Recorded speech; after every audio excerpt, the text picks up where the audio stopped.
Yeah, oh man, yeah. This is gonna be an amazing show, but Mark's walking the whole fucking crowd now. Oh shit, man. I remember like around 8:55, I was really, hey, this guy's just a first class jerk. I'm with those girls. Man, what a real pile of garbage that guy is. That's all things sides against Mark. Was there two separate sides? There's just one Mark's. Anyway, I'll just move on. I'm doing well. I moved recently, which guess what? That's not the best. I've been saying it's been the best for a while. I was lying that whole time. I don't enjoy moving so much. I don't know. I moved in February. My girlfriend and I moved into a place. And I don't know if you've ever had this happen, where you move into a place and it's just like, oh my God, we fucked up huge. Like, we missed everything. Like, this all needs to be different immediately. And like, I have been complaining about my apartment now since the beginning of February. I've been written little things here and there, and it just keeps getting progressively and progressively worse. I will put it in perspective for you right now. Here's the perspective. Are you familiar with the movie The Money Pit, starring Tom Hanks and Shelley Long? Yeah. I would rather watch that movie than be in my apartment. Okay? That is how bad things are right now in my apartment. Just to give you perspective on where it stands. It's oh man. Yeah, I blamed all of it on my girlfriend immediately when we moved in there. This place is disgusting. What is the matter with you? Because it is a couple moving in together. It's the girl's responsibility to make sure the place is clean. I'm not being chauvinistic about that. That's just the girl's job. Make sure the place is clean. My job is to keep wolves out of the kitchen. And oh my God, I'm doing a dynamite job of that right now. I'm knocking it out of the park on wolf right now. There is not one wolf within 100,000 miles of my apartment right now. Maybe 200,000 miles. I'm not a geographer overall. They could be roaming around.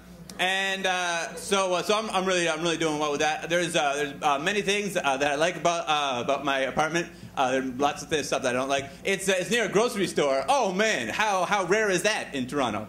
A grocery store. What a lucky find. I was in this grocery store not too long ago, and this is what happened. I was buying a couple of things, bring them up to the cash register, and the woman is there. She rings them up, comes to $7.90. So I go to hand over a $10 bill, and she's like, "Oh, you don't have any change?" And I was like, "What? No, I don't have $7.90 in change." And she's like, "No, I mean, do you have any change? You know, to make this easier."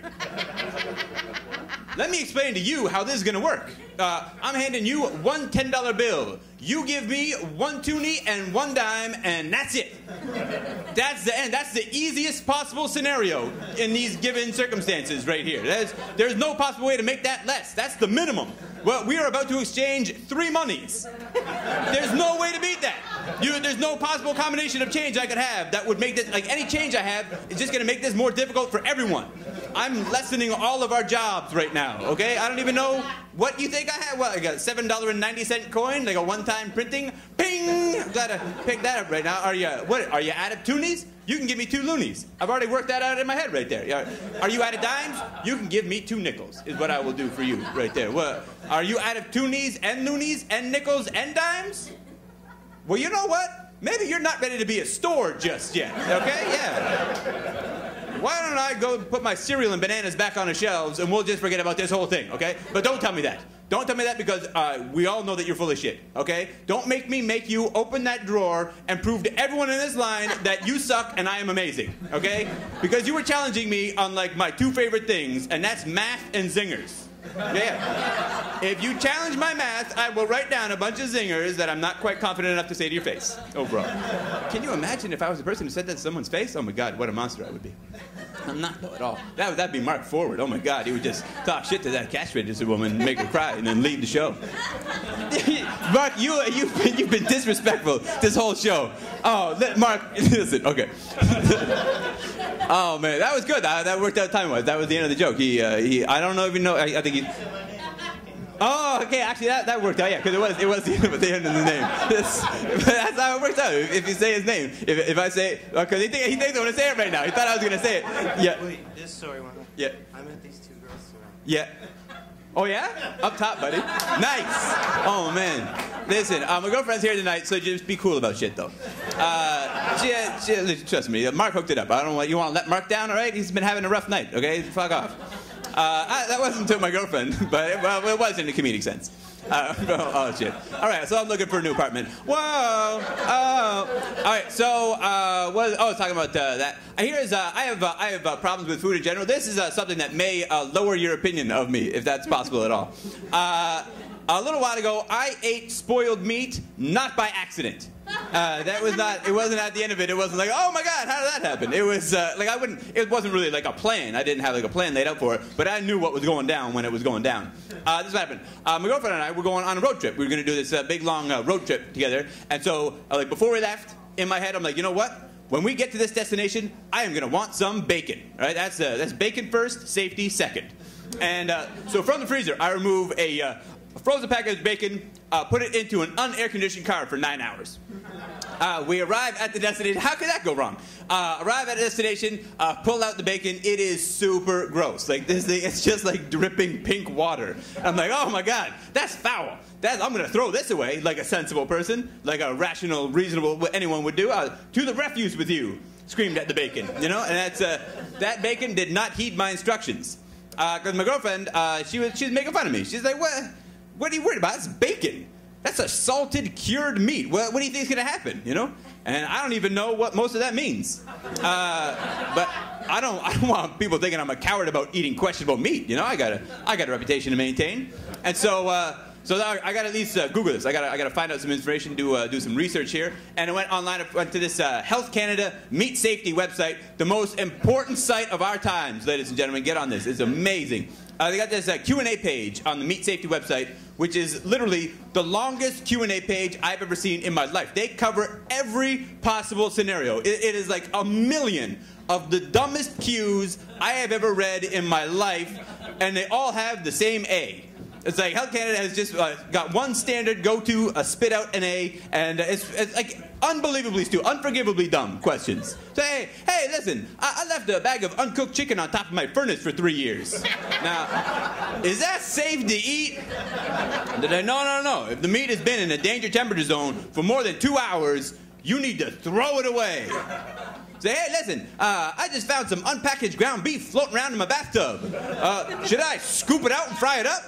Like, no. If that meat has been in a danger temperature zone for more than 2 hours, you need to throw it away. Say, hey, listen, my buddy just had a dream about a Big Mac. Now, if I eat his brain really quick, will it still taste like a hamburger? Like, no. If your buddy's brain has been in a danger temperature zone for more than 2 hours, you need to they said to throw his friend's brain away. What a crazy website that was. Oh my God. That's bananas. A part of that story is true. Mostly the first part of that. But actually, in the end, I actually ended up eating half the package. I ate a half pound of spoiled bacon, and here I am, still not feeling very well overall. That was a bad decision on my part. It was erroneous. What else happened? I went on vacation a while ago. Ooh, big time. And I went to Jordan in the Middle East. It is lovely, and there are differences between Jordan and Toronto. Oh, one of them is this. I don't mean the stage. I mean I'm about to say what it is. Just to make sure this. I mean this stage is different. There's not the stage in Jordan. Okay, so linguistically, like people who work in the tourism industry in Jordan speak English, but they didn't seem to understand the difference between the word welcome and the phrase you're welcome, which are pretty interchangeable overall. You can use either one in most scenarios. It depends on the context, and really it depends on like the inflection, like the way you are saying the words. Because people would say to me, hey, where are you from? You often hear that, you know, when you go and travel. Hey, where are you from? And I say, I'm from Canada. And then they say, you're welcome. Which seemed odd to me, the way they were saying it. And I was like, you know what? No, this is my fault, though. I'm the person who's in the foreign country. I got to change my ways of doing things. You know, I gotta figure this out. So people say, hey, where are you from? I say, I'm from Canada. And thanks for asking. You're welcome. Yeah, I thought I was going to be welcome. I was pretty sure I was going to be welcome at the end of this whole thing. It's such a very welcoming country here overall.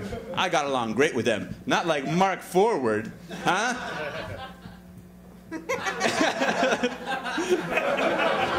Hey, buddy. Hey, I went on the internet the other day. You ever go on the internet, Mark Forward? Yeah, me and him. We're a couple of real internet hounds. And so... That's right, Fraser. Thanks, buddy. And so I'm doing the thing with Ron Sparks now all of a sudden. That doesn't make any sense. But here we go. So I went on the internet and... Yeah? Yeah, so I go on there and I found this website. It's like an appraisal site. You know what I mean? You can find out how much other sites are worth to buy and sell, you know, based on how many hits they get, you know, kind of like repeat business. Yep. And then at the bottom of the page, they had like a listing of 10 websites. You know, here's 10 websites you can check out. And website was number one was redtube.com. Oh. Are you familiar with that one? No. Oh, please. He's lying. He's lying. It's a porn site, man. It's a fantastic porn site. Get on that immediately. Okay, it's really good. I mean, oh my God, the women on RedTube are so promiscuous. It is crazy. How promiscuous are they? They are so promiscuous. They have sex with multiple partners. It's so hard to find that on the internet. I find you really have to. You gotta dig around. Okay, so that was RedTube was website number one. Yeah, it's getting a little awkward. Well, mark forward, everyone, huh? Yes, indeed. I mean, I basically told him to come out here, but then he did, and now he went back. So, website number one was redtube.com, and then I looked a couple down from there. I noticed one. It was called redttube.com. So it's like RedTube, the porn site, but with an extra T in the middle. Is redtube.com is the name of this website. It gets 1,000 hits a day. Which, I mean, that's not record setting. You're not winning any awards for 1,000 hits a day. But I mean, for RedTube, 1,000 every day. 1,000 different people make that specific typing error on their way to redtube.com. Like, of all the different ways you could fuck up the spelling of that word, like never mind like ReadTube or RedTub, there's 1,000 people a day just double tapping on the T and not realizing in time. It boggles my mind. And you go there, and it's like not even a real. It's just like an ad site. It's just basically like, there's no graphics or text, just like straight up, you know, boom, boom, boom, cuts all the way down. You know, we got handbags, and you know, you can go to Brussels, and we got hotels in Antwerp, and bing, bing, bing, all the way down. 1,000 people a day. Well, it's not even the numbers that really boggle my mind. It's the fact that this website exists at all. Someone owns redtube.com, okay? And they are making money off of it. Can you imagine?